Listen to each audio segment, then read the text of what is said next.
Okay, so I've been told I'm not allowed to introduce them. They're introducing themselves. So Each other. Each other. So I'm Jenna Payton. This is Stacy Kozer. I actually attended CASE. I'm a 1998 grad. I have my happy holiday lights, which I use for. They're very much surprising to describe Yes. Oh, it's only half working.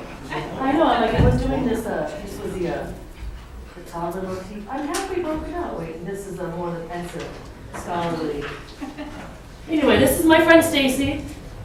We've talked for different groups before. It's a little more fun if we introduce each other. So Stacy is from Solon, Ohio, which is Solon High School. Graduated a long time ago. She then went to John Carroll. What did you study there? John Carroll, I was an English major and a Soc minor. Yes. Went to law school at Marshall. The other. Yes. She then worked for the County Bar Association, doing a lot of ethics work, which was always very handy. Never had an ethical issue on Stacy. She then started working at Martin Law Associates, which is an immigration law firm here in town. That's how I met Stacy. She was not very nice to me. We worked together, I'm just saying that. This is the same girl who said, I'm quitting, and rolled her files and put them on my desk. I gave you the files. I didn't tell you where to look in my office. Anyway, so we worked together at Martin Law for about, I was there for about a year and a half. Sorry. And then I walked into work one morning, walked out that night, gave my files. And then she took some time off, had some family things going on. And then she started at a different employment immigration law firm in Cleveland known as Sharon Kalnoki, where she's now a partner. Good job, Stacy. She has a lovely little daughter, Bailey, who just turned 6. Well, February, so she's 6.5. She's 8, 9. 9. She's just so cute. My kids are taller, so it's hard. Yeah, sorry about that. Lives out on Pebble. I won't give the address. Don't give it. In North Ridgeville, which is on the edge of the world. Yeah, I'm like on the other side of the universe. They just changed offices, so her office is now in Rockside Road. And what's nice about our practice is that we both are immigration lawyers. I do a ton. We joke that if the client is educated, speaks English, can use a computer, that's Stacy's client. If they are any of the other ones, they're mine. So that's my good friend Stacy Elizabeth Cosart. That would be me. Stacy Elizabeth Lee Cosart. Yes, exactly. I don't hyphenate though, because Lee Cozart have a different occupation than lawyer, so I just go with Cozart. Lee Cosart. Anyway, this is And my, she's cheating. She wrote things down. I'm just saying that. this was all based is, on my I memory. only wrote it down because I honestly had 2 things to ask Jenna, and when I went to the bathroom, I forgot from the bathroom to seeing her again what were the 2 things were, so I have to write it down. And if any of you are moms, you will know, and if you're not moms, you will soon know that you can't remember anything. Yes. Jenna was born in California, grew up in La Jolla. Do a pronunciation. She is a world traveler. In high school, she went to Argentina after high school, right? Or during high school? During high school. She lived in Italy after high school. Then she went to Trinity College way out in Connecticut, where she studied Russian literature. Yes, a very common law school grad major or What a was major it? for It law was school. Literature? Russian language and literature. Language. that's Come on. what it was. Any of Where, the language majors here in the room? Yay! What language? German. I feel your pain. German too? French. All right. Very nice. We should have a little coffee together afterwards. And then she went to, of all places, Siberia, since that's where you would normally I was go. grounded. Exactly. And then she found the Cleveland, where she Yes. came and went to this fine And on the first day of institution. orientation met Krat, also known as Jennifer Cooper, Then she decided that she loved Cleveland so much. which I do. That she practiced here for a little while in employment. Yep. Domestic, Domestic, that's right. because that's fun. Exactly. And then found her home in immigration, where she worked with Margaret, as you know, for a year or so, and then left us high and dry to start her own practice in 2003. Yep. She has an associate and Also a graduate of this fine school. yes, 3 legal, paralegal Yep. assistants. and is primarily removal and family-based immigration. So that is us in a nutshell. Good job. See, look at that. I did And I very teach good. here a case also. Yes, I forgot. I don't see, and I have 2 former students in the room. Yes, here, forgot, no, well.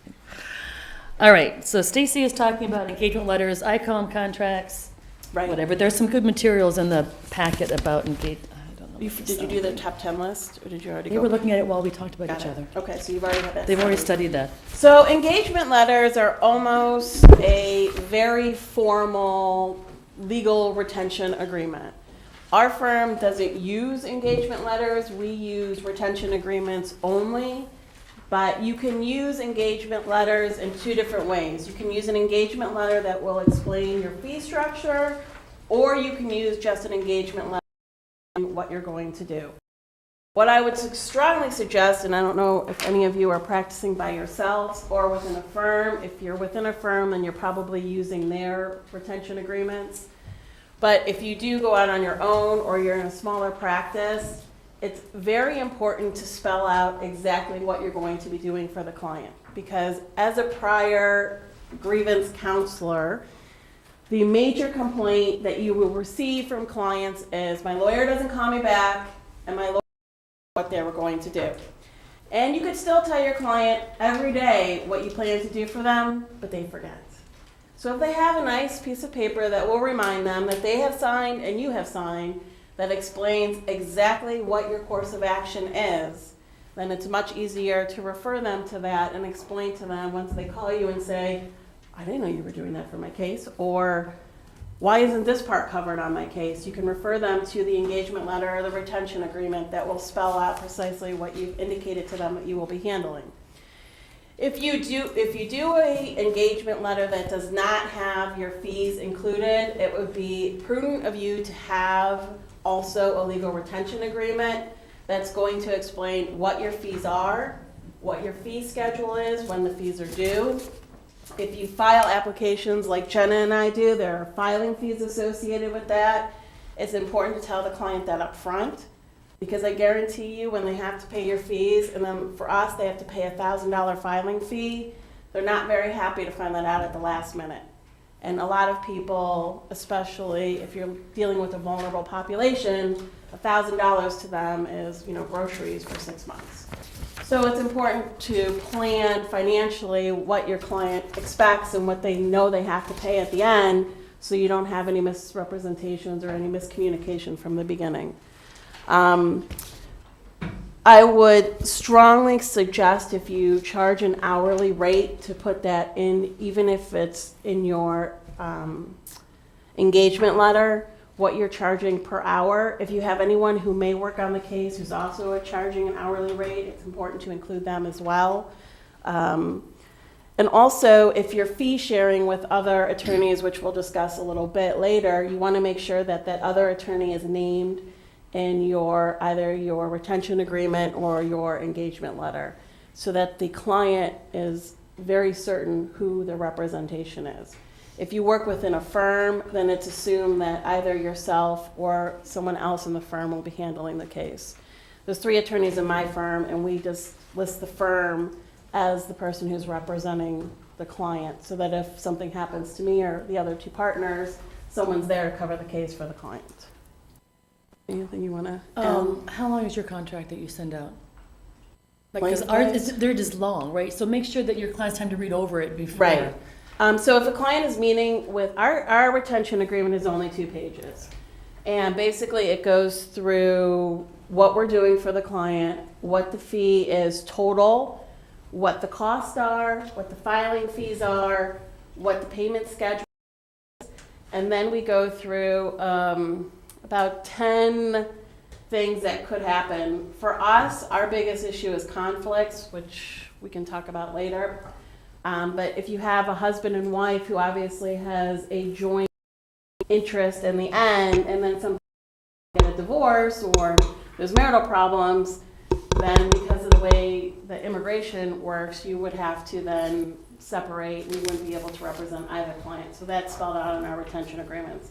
Our retention agreements are only 2 pages long, but I strongly suggest when the client comes in to take the retention agreement home with them and don't sign it that day. so they can read through it and make sure they understand, and if they have any questions, to let me Or know. we email it to them if they have email, Right. which they don't always have, so they can look it over and come in then with questions. We also have, if there is a joint situation where we're presenting husband and wife, we of course make both people sign it. And if there is Me too. someone else that is going to be paying, they have a separate obligation, so they have a separate payor information as well. Immigration lawyers, for some crazy reason, I don't know why, but we have a number of us that have been disbarred and or deported for bad things. Yes.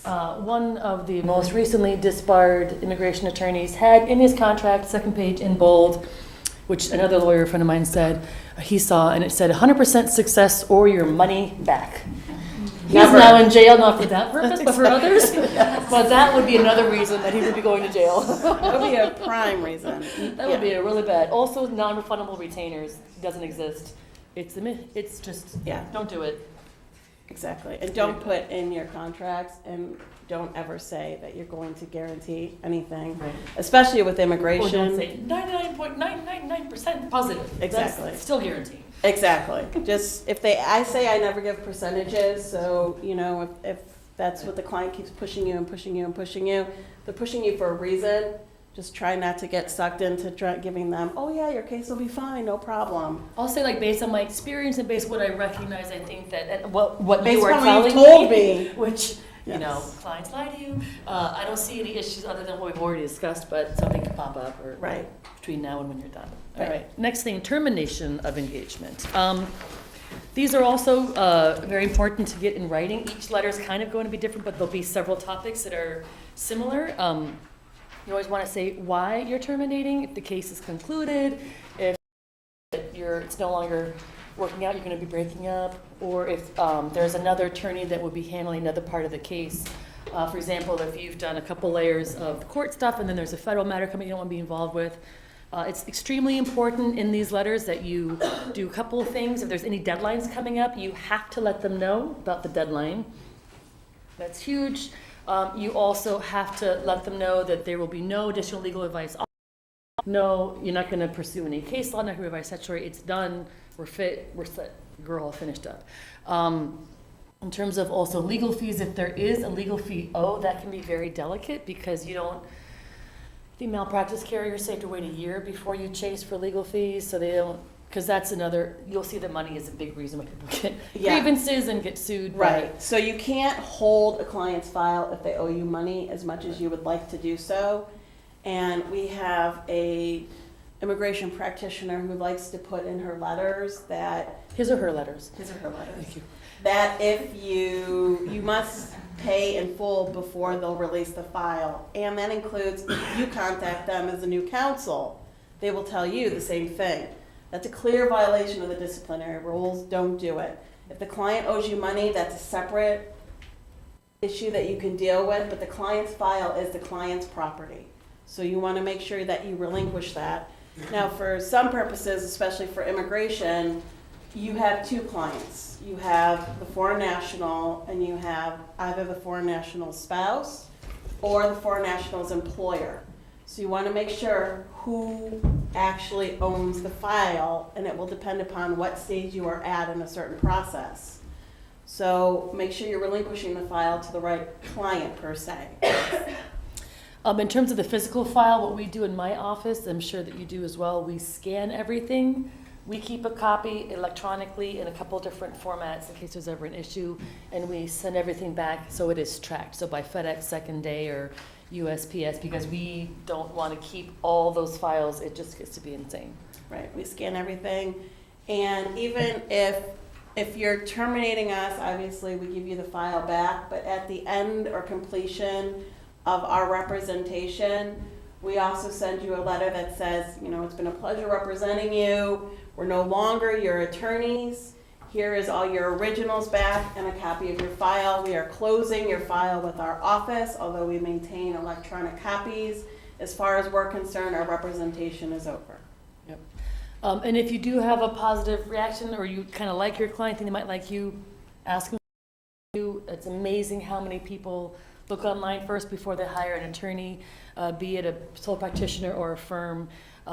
There's some pretty popular websites. I think AVVO is pretty common, or like Find a Lawyer, I want to say, is the other one. AVVO seems to be the one where they say that they look at, so it doesn't hurt to ask, so. And if you don't have a positive experience, Don't to take your that website. Right. because they will find it. Right, all right, conflicts of interest. One of my, another lawyer friend of mine, his rule of thumb is that if you think you have an ethical or a conflict issue, and he's like, if I'm gonna walk down the hall and ask my buddy, who's also a lawyer, if there's an issue, then you have an issue, right? Inspected, investigated, because those are additional problems where there can be big problems with legal services. Right. So there are obviously the disciplinary rules here that refer to specific issues with conflicts of interest. It's hard in our, I think, to search for conflicts. A lot of bigger firms have conflict check departments. There's 6 of us in our office. We are the conflicts check department, right? And so we had a situation recently where we had a spouse come in, and as she's relaying her story, we realized that we talked to the previous spouse. And so we had to change our intake forms, and one of our questions now is, have you or anyone in your family or anyone that is involved in your immigration matter contacted our office to have a consultation? It rarely happens for our practice, but you want to make sure that you're crossing all your I's and crossing your T's and dotting your I's, I guess, to make sure that you're not talking to conflicting parties. And it happens most often with marriage-based cases where this one spouse comes in and then there's a problem and you're talking to the other spouse for whatever reason.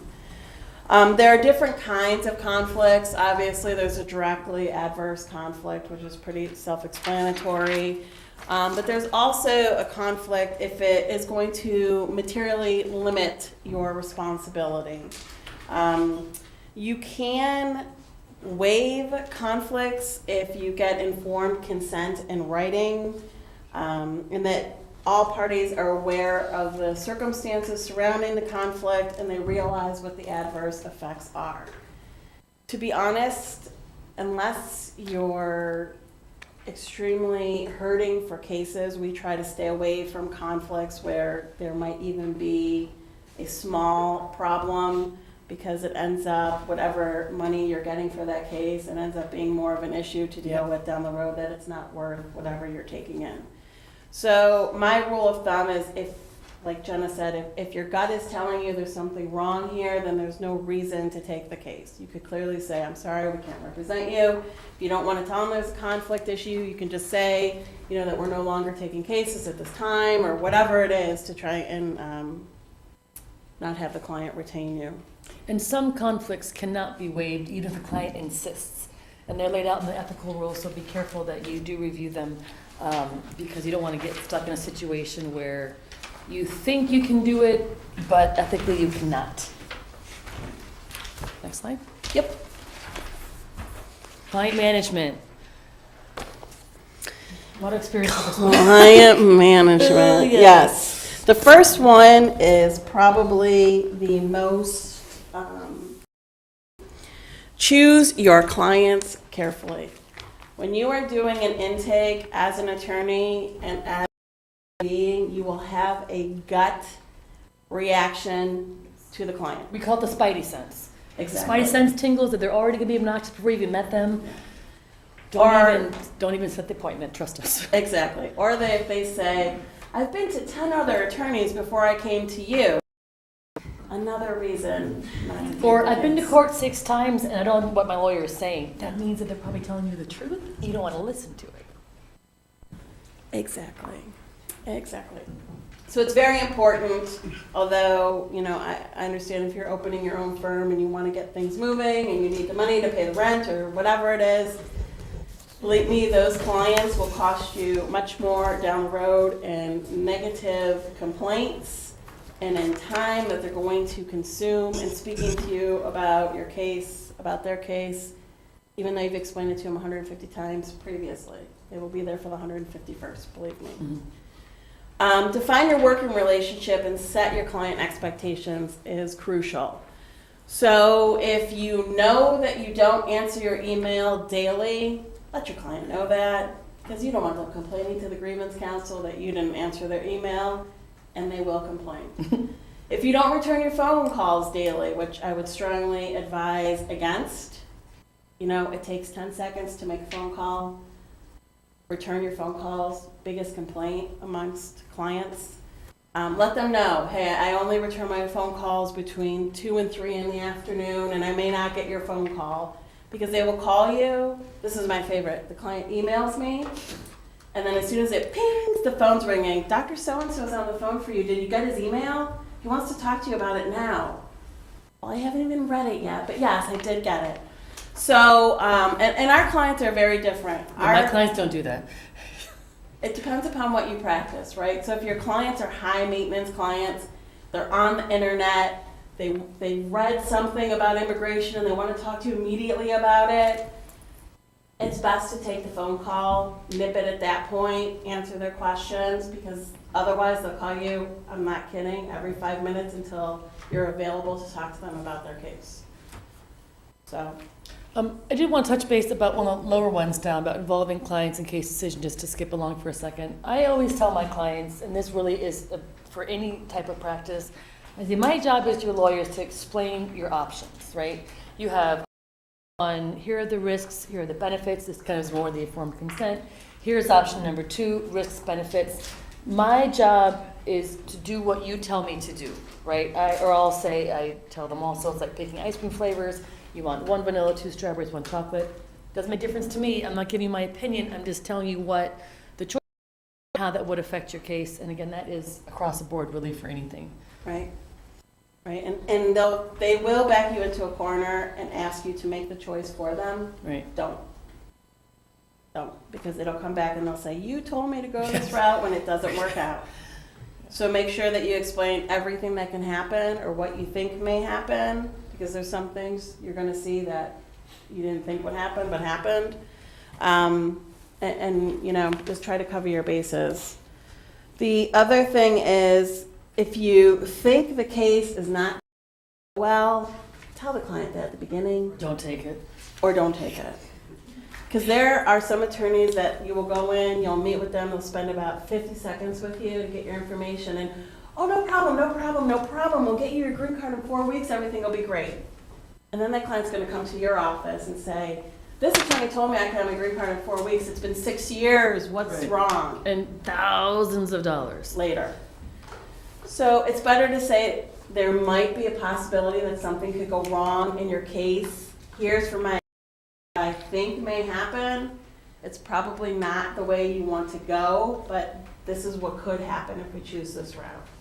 Because it's a lot easier to explain when things go well than when that thing didn't happen, then backpedal and try to say, oh, I didn't see that happening. Because they'll not only not trust you as an attorney anymore that you didn't see that coming, but they also will go to another attorney and complain about your services for the green card in 4 weeks. Next slide. Next slide. Office management. So we both have relatively small offices, so office management might not seem as important. I think it's actually more important for smaller offices. Yes, much more I don't important. know, because it's such a balance of personality in, actually really in any office. Financial accountability, the person that opens the mail is not the same person that goes to the bank and makes a deposit. It's a nice, good safeguard there. A lot of these topics we're talking about always involve money because, again, number one grievance. Just be safe with it, be smart, do what you think is right. If you aren't sure, then check with somebody else that might know.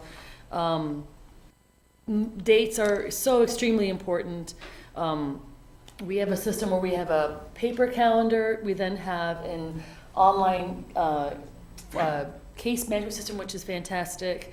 And then we have separately a tickler system for upcoming dates, right? We do like a 6-month call-up. So you want to have those safeguards in place because the worst thing you can do is mess up client money or mess up a date. Because if you miss a deadline, you can't use your time turner and go back and reverse time.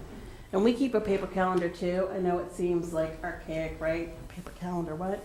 But we've had the unfortunate situation where our computers were down and we couldn't get to our computer calendar, so we had to revert to the paper calendar. And everything is on it, expiration dates, appointments, court dates, whatever it is, it has an end date. And particularly for immigration, everything has an end date.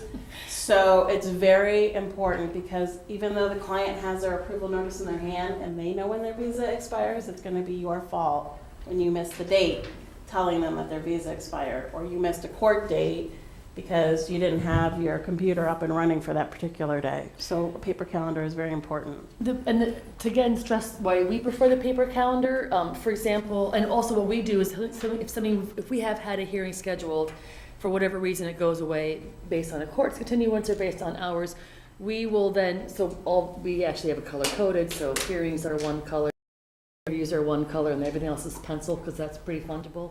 And then on the bottom of the page, if, for example, a hearing has been continued, we'll put a note down there to say this hearing has been continued. We then also will put the court dates into a shared Google Calendar. It's very important to put that down if it's been moved, because otherwise you pick up the file and you freak out because it's not on your calendar, on your GCal, and then you pick up the paper calendar and see, oh wait, it's been continued, okay, I can breathe again. I don't have court tomorrow, I wasn't expecting. So just these types of redundancies are really, really important when you're trying to keep track of client funds and also the dates. Those are the two most important things. Right, and it's okay to have more than one person diary it in your office. We have a quota system when people are eligible to file their green cards. I have a list, my paralegal has a list, and the office has a list.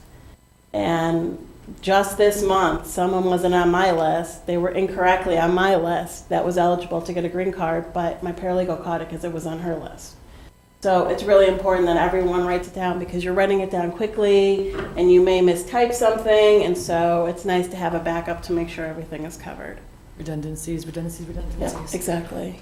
The IOLTA accounts, for immigration purposes, we don't really use the IOLTA accounts.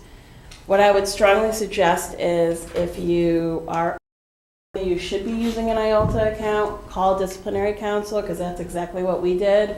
And they were great. We gave them our scenario of how we take in fees and how our contracts are structured, and they told us, you know, this is something that we don't think you need an IOLTA account for. So if you're running your own practice and you're not sure, the Office of Disciplinary Counsel in Columbus is an amazing resource, and they will answer just about any question. And if they can't answer it, they will refer you to one of their attorneys in their office that can.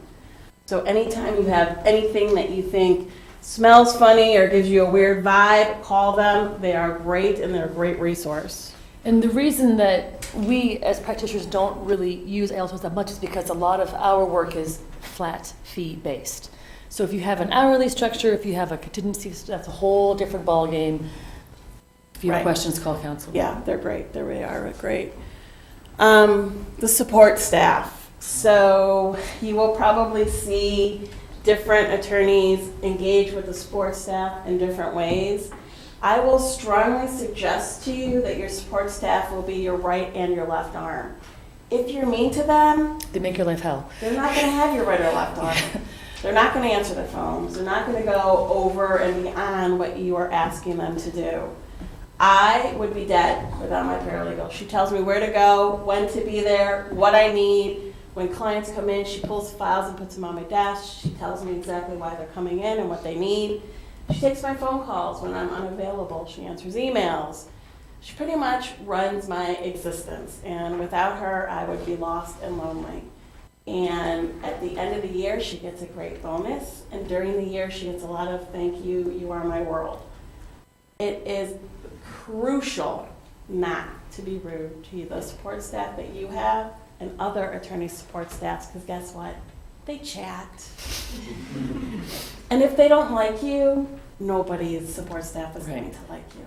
They're all friends, they all know each other, they all have lunch together, or they are hanging out on the weekends together. Facebook friends. Yes. So you don't want to be the one attorney in the office that, oh, there comes Stacy. Right. Because they will then email and say, she's coming. Yes.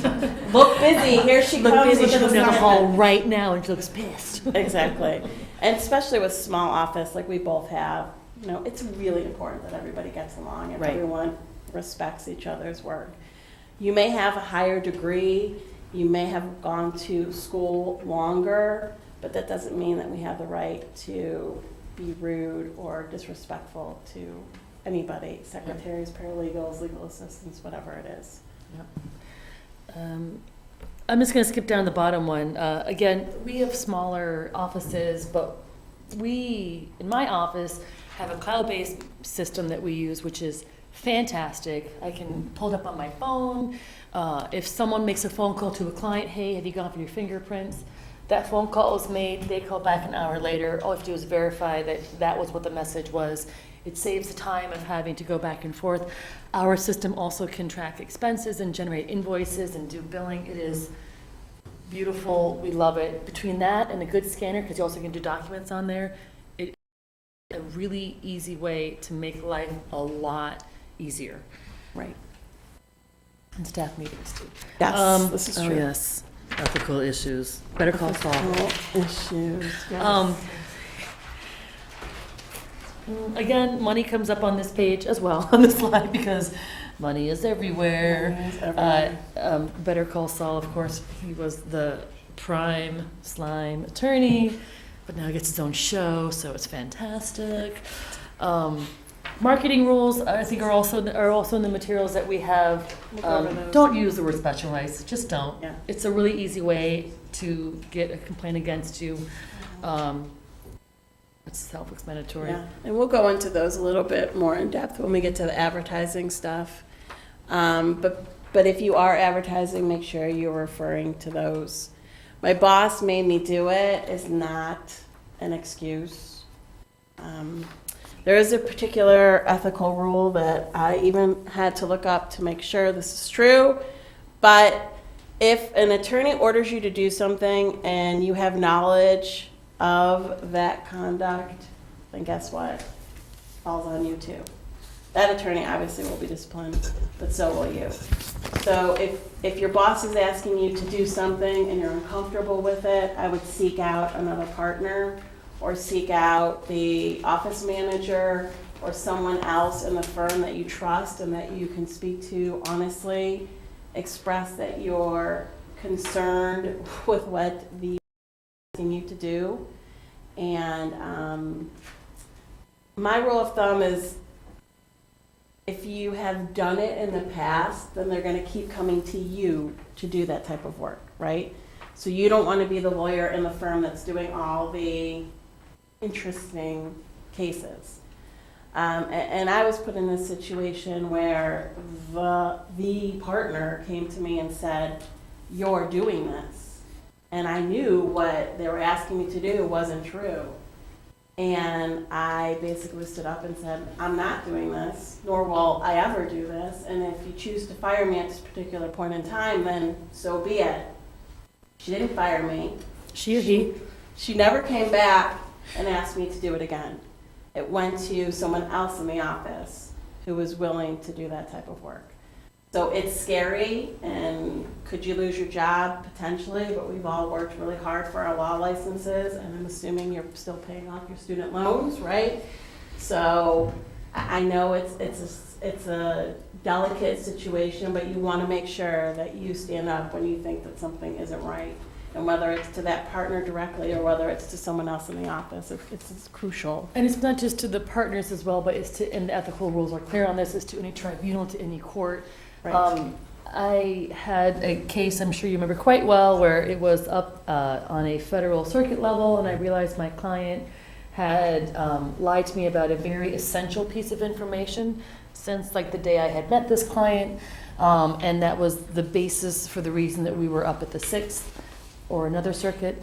And I realized it, and I cried, and I called Stacy, and I cried some more, and she bounced off, I think, Disciplinary Council. And it was pretty clear that I had to withdraw and I had to disclose. So I filed a motion to withdraw, slapped an affidavit together, simple, sweet, to the point. cried some more, hit submit, and that was one of the hardest things I think that I had to do professionally. And if you don't And want to call, it's never the client you don't like that Yeah, does this. exactly. It's always the one that you hung out with, and we're at the restaurant. Oh, look, there's this. Come on over, meet my family. Come on. Oh, how you doing? Yeah, it's that client. Yeah. And if you don't feel comfortable calling, like Jonah said, she called me and I called for her. So, you know, So she'll call for you if you want. I will. But be like, wow, Stacey, you have a lot of questions. What Yeah, do you do well, about I had this friend. Exactly. But seriously, you're all colleagues, right? And there's other attorneys that you're comfortable with who you can bounce ideas off of. Like, I will call her on a daily basis and say, what do you think about this? Or what do you think about that? That's what you're there for. So if you can't even do it within your firm, if you're not comfortable, call someone outside of your firm, explain the situation. You don't have to give the client details, but they can call for you or at least help you make the determination of whether it's something you want to pursue or not. The biggest thing we see too is referral fees. Referral fees are not allowed. You can't pay another attorney to give you cases. There are a lot of, surprisingly, people who do that. But you can, if the client agrees to hire you and you know you have to bring on other counsel, for example, if we have a client who then goes into removal proceedings, we bring in Jenna's firm and they help us with the case, the client knows that we're both the attorneys. And we split the fees based upon the amount of work proportionate to what we've done. So you want to make sure that your client is aware of it, the client's aware of how you're splitting the fees, and that both the attorneys are on the same page. Okay, if you do 50% of the work, then you get 50% of the fees. I think that was my spiel on that, referral fees. And money, I mean, money is always the biggest issue with clients. Sometimes it's not worth chasing after them. I hate to say it, but there are sometimes clients who don't pay us, but I don't think we've ever taken anyone to collections, which is probably sad to say. And I haven't either, but if they call me and all of a sudden want something, all of a sudden they have an emergency, oh, you have an emergency, that's great. Remember how you owe me $900? I'd be happy to see you. I will see you even during my lunch hour. Bring cash, no check. Yes. About referral fees, again, you're going to be attorneys, you're going to have your own practice field. People are going to call you and say, hey, I have a tax question, or I have a friend with a DUI. It's perfectly fine to refer friends from to a friend from law school or somebody else. I have a group of people that I trust, and I refer cases to, of course, Stacy, if they're educated, speak English, and have a employment case. I'm like, so talk to me, call Stacy. I only do immigration as well, not using the word specializing, but I only do immigration. And so we have people that we refer for divorce. Everyone always wants the divorce, the DUI Contracts attorney. too. I don't have contracts. People ask me We have about doctors who want someone to look at their contracts, so we refer to. Right. But, or even if you have a spousal situation where the spouses have separated, but the foreign national is eligible to apply for something else, we've kicked it between the two of us. Because we want someone who can handle the case and that we trust is going to take the case to its full completion. So I'll call her and say, Right. Mrs. So-and-so is calling you, here's the background on the case. Right. The divorce. Or if I have a case where I have done a joint representation and I'm conflicted out because they separate, and the spouse wants to do a battered spouse case, I will then send them to Stacy. You know who I'm talking about. We know. Next slide talks about mentoring and networking. I can't tell you how valuable both of them are. It's kind of funny, like I said before, she wasn't very nice when we worked together. That's because I was working 80 hours a week. Yeah, I wasn't nice to it was a difficult anybody. situation. But now she's one of my closest mentors, one of my good friends. You don't always know who will be there for you, but it's important that you have some kind of a support system if you're on your own or if you're in a firm. You have to, if you have a question in your mind where, later we're talking about spidey sense, I've already mentioned it, where you think something just seems off, you need that fresh set of eyes to be able to contact and say, hey, I'm not so sure about this. It could be through a personal relationship that you have. The Supreme Court has a program. We both have served as mentors on the Supreme Court before. Right. And just to talk about the mentoring program, so as new lawyers, you can sign up to be assigned to a mentor, and you can choose the practice area you want to choose your mentor to be from, and female, male, large firm, small firm, whatever their specialization is. So it's a great program if any of you have thought about doing it. I think I've done it now 5 years, and it's usually the people who want to do immigration who contact me, and it's about a year commitment, right? I think you have to meet 9 times in person, and you go through the disciplinary rules, and there's about 20 to 30 different worksheets you can choose from to talk about whatever it is specific to whatever it is your practice brings up. But it's a really, number one, it's a great way to network very easily, because if you pick a mentor who is known in the community, in their particular community, it's a good way to get brought in and kind of have a little bit of street cred before you're a new attorney and no one knows you. It's also a great way to learn real world stuff, right? Like we get to see enough. Which you don't learn in this building. Yeah. Right, you all know now that you're out that law school prepares you, but it doesn't prepare you for the everyday stuff. So it's nice to have someone to call and say, hey, I got this coming up, or how do I do a retention agreement? Do you think I should do this? Do you think I should do that? And it gives you a contact for lifelong. Like I still talk to all my mentees from the beginning until now. So it's a great program. And on the same line, networking is so very important. I don't have the formal relationship actually as a mentor. I've only had really one mentee, but I have students to this day that will email me and say, hey, I have a question or bounce something off. And I know that if you have a good relationship with a professor from law school, they're, for the most part, always willing to reach out and help out. Right, Jen? Of course. But, you just figure out people that you like, whose opinion you value, and hopefully they're going to be attorneys and will be able to help you out. Right. And if there's a bar association, there's, the Cleveland Metro Bar.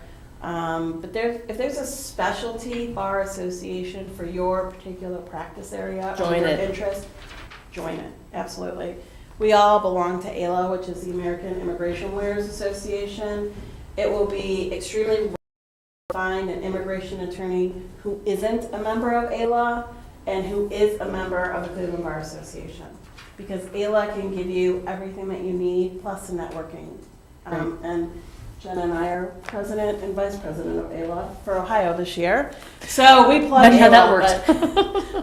But if there is, honestly, that's, the Cleveland Bar, don't get me wrong, it's great if you're in a big firm and that's what you're doing. But if there's more of a niche bar that you can find, absolutely join it, because that's really where you're going to meet your colleagues. And also what's nice about some of the specialized bars is that they do have a list of mentors. So if you don't have someone or you need to find someone in your geographic area, they will give you a list of names, and maybe 2 or 3, maybe the third one works out, first 2 don't. Right.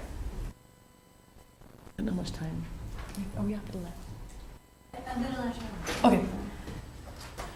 Pro bono, pro bono, pro bono. Yes. Do it, and do some more. Right. You now get 6 CLE hours for doing pro bono. Do more than 6 hours of pro bono. As attorneys, as I tell my 9-year-old daughter, I don't care what you do in life. She was 6 yesterday. She's going to be 9 in January. She skipped a couple years. She's gifted. Anyway, we have an obligation to give back. Yep. Right? No matter what your occupation is, you have an obligation to give back.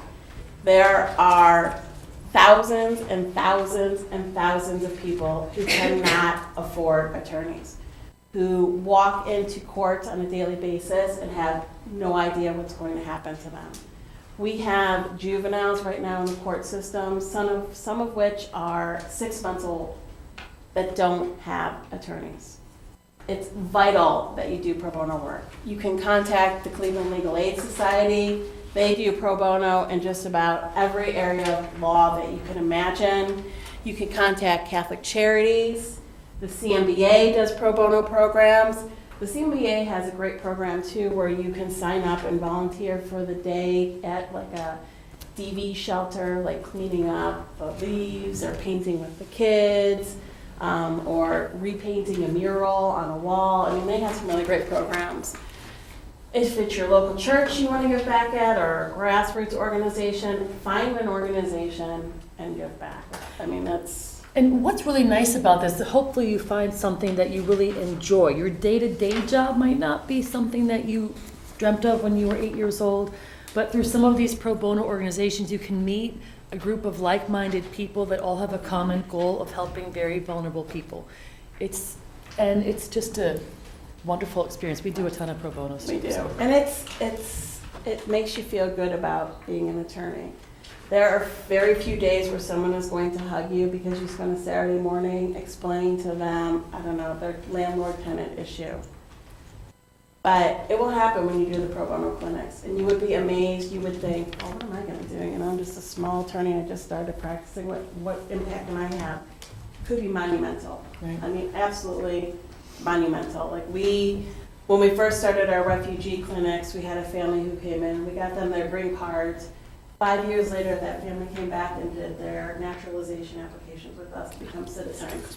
They bought their own house. Yeah. They all were working, the kids were in school, and, you know, we didn't even think when we were doing their green cards for 100 million hours and in a cafeteria with one copier, which is forever, that, you know, we would make such an impact, and it was something we just happened to start because the need was there. So really, it is amazing what you can do to change one person's life with the skills that you have. And you can also learn a lot of those things, a lot of practical information, right? You might not necessarily know exactly how to modify a child support order, and you might not want to know, but at most of the clinics that the legal aid has, most every Saturday there'll be one somewhere, and October is a big pro bono month, so they're like every day in October. You can be tagged with a senior attorney and sit with them and learn, okay, so this is what can be done, this is the advice you're given. It's a great way to, again, meet people, to learn practical knowledge, to figure out how to help people. It's win all around. It's a win-win. All right. Social media. Yes, so I'm sure you all know Marketing. these lovely faces, right? Try to I'll pick make out them the pay. cream of the crop, right? I'll make them Other than pay. Better Call Saul, when he's creeping. Exactly. Well, these are unfortunately the real life Right. Better Call Sauls, right? Yes. And so you see them all over the place. She didn't see the show, by the way. I'm just putting that disclaimer out there. We're not I trying haven't. to say these people are really Saul. So the good news is, right, they market well, right? Because we all know their faces, we all know their slogans. Elk and Elk, I know personally, has their own marketing department in their firm that they spend thousands and thousands and thousands of dollars marketing. And if you actually listen for them, they're like on the traffic, on the radio, they're on television. I mean, honestly, I could like turn around and those guys are like in my shower. I don't know where they come from, but they are everywhere, right? So it's very important. Like to emulate any of these fine gentlemen that, you know, there's no women up there. That's interesting. You made that slide, I'm just I saying. did. I don't think there's any women that I can think of off the top of my head who have I'll make them big. Anyway. I think we know one. This is true. So these are the ethical rules for marketing in particular. If you are going to directly solicit, you can only do so in mail, and you can only do so if you have the advertising only on your envelopes and on your letterhead, somewhere on that piece of paper. You cannot go up to someone and say, hi, my name is Stacy, would you like to hire me? I'm a lawyer. You're not allowed to do direct solicitation. So if you do not know the advertising rules or the marketing rules, read them, honestly, because this is an area where if you're doing well because you're doing the direct solicitation, Misney will call the Disciplinary Council and say, Stacy's doing better than I am and she's misrepresenting herself in the marketing scheme. Believe me, other attorneys will report you if bad advertising. So make sure you are very familiar with the rules. The most important thing is you cannot say any false, misleading, or non-verifiable information in your advertising. And you can't say, which we have heard before, oh, I know Senator so-and-so, no problem, he'll help you get his green card. Right. Just pay them some money when they're doing their marketing or their political campaigns. Which is scary, but I've actually heard that in a large group of people. So you don't want to say you have any influence over any government entities or any government employees. You also don't want to say that you will pay someone or give them something of value if they refer cases to you. The only way you can pay for referrals if you're part of like the Cleveland Bar does a referral service, which I think you pay part of your membership fees to get referrals from the Cleveland Bar. So you want to be very careful on who you're giving money to. Also, you cannot, like I said, have any direct contact, either in person, on the phone, or any electronic communication with anyone soliciting them to hire you. Can I ask a question on that? Yep. All right, so I do real estate law, right? I go to some like symposium with a bunch of contractors, Mm-hmm. and I start talking with some people there, and I hit it off with a couple people, and I'm like, wow, these people are really cool. I'd like to do some work for them. Could I be like, yo, I mean, I might stay away from the yo because they probably won't call you. No. But You can go, hey. but what you guys do sounds really interesting. I'd love to be able to help you with some project one day. I mean, is that I would say, here's my card and Yeah. my information. If you ever Have a question. have a question about real estate, give me a call. Because that you already talked and you already have a relationship, right? Right. My personal rules, I don't give out my card unless someone asks me for it. Okay. And they don't have it, my husband has it typically. But always carry a card, I break that rule all the time. But if someone asks you for a card, or if you say, hey, can I have your information, they typically will say, hey, can I have yours also? Yeah. Okay, cool. Yeah, you just want to be careful. You don't want to walk up to someone that you haven't mingled with and say, here's my card, call me if you have real estate questions. Yeah. It happens. And then there's very limited times that you can say you can specialize in, which is patent, trademark, and admiralty law. Yeah, which So- I'm sure you all here are familiar with, all those areas of All those practice, areas of right? laws, right. Yeah. And most of those you have to take some kind of specialized test to claim that your specialty is one of those. I know, weird, but. All right, I think we only have, all right, keeping it real. Keeping Which it a real. client told me recently, I'm just trying to keep it real after she got like a 10-page denial on her application for citizenship, having lied to the officer. Keeping it real. It's Except going to during my your slide. interview. It's going to my slide. You're keeping it real. What's that? It's a ridiculous Eddie Bauer slogan, but don't mistake having a career for having a life. It's very important to maintain a healthy work-life balance, whether you're working part-time, whether you're working a bajillion hours a week at a bigger firm. You got to be able to know when it's important to say, hey, I'm going to be home at 5 o'clock because I have X, Y, or Z. Or to say, I call them mental health days, when you just say, I'm sick and maybe I'm just sick of it, but I just need to get away and refocus and regroup and figure out where I'm going and what's happening. Right. And it's important to take those days because if you do come into work on those days, inevitably something horrendous will happen and you will respond in not the most appropriate manners. Yes. So it's okay. Everybody, I feel like as attorneys, we are called upon 24/7 because everyone has access to us all the time now through your cell phone, through your email. It's okay to shut it off. Yeah. It's okay to say, I want to watch some really fiance right now, and Her I'm gonna not favorite. answer my email. By the way, I love that show. Yeah, she does. I am addicted. And if you want some immigration insight, watch that show. Hot mess. But anyway, aside from playing TLC, it's certainly important to take a time for your brain to recuperate. Yeah. Because you are on 8 hours a day, and everyone is picking at you to answer this or sign this or talk to this client Right. and figure my problem out. So it's okay to shut it off. It's okay not to be accessible 24 hours. I do not return phone calls at night unless the client is stuck at the consulate or at the border. Very few people have my cell phone, client-wise. I will look at my email before I go to bed to make sure no one is having a dire emergency.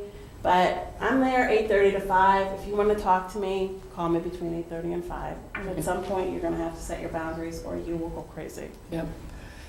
Same lines, enjoy your workplace. Which, If you have a bad easy job, to say. quit. Yeah. It's not worth important. it. It's not worth it. If you don't love what you do and you don't like who you work with, find a place. You will find one. I went through, I am as is Jenna, a survivor. You will find a place you will love. And if you love what you do but don't love where you do it, Right, think of that also. exactly. To thine own self be true, and then my famous trust your spidey sense, which I use in my office all the time. Know who you are. Wherever you practice, you have your name, and it's as important as it is to you as, it's, to establish a reputation can take a lot of time, a lot of effort. It's a million different decisions you've made, and one poor decision can make everything crumble that you've worked so hard to obtain, so. Exactly. Anything else on spidey sense? I love my spidey sense. No, just trust your gut. Yeah, trust your Do gut. the right way. Check with other people if you think that there's something that doesn't seem right. Exactly. You're good. Thank you for your time today. I guess that's it.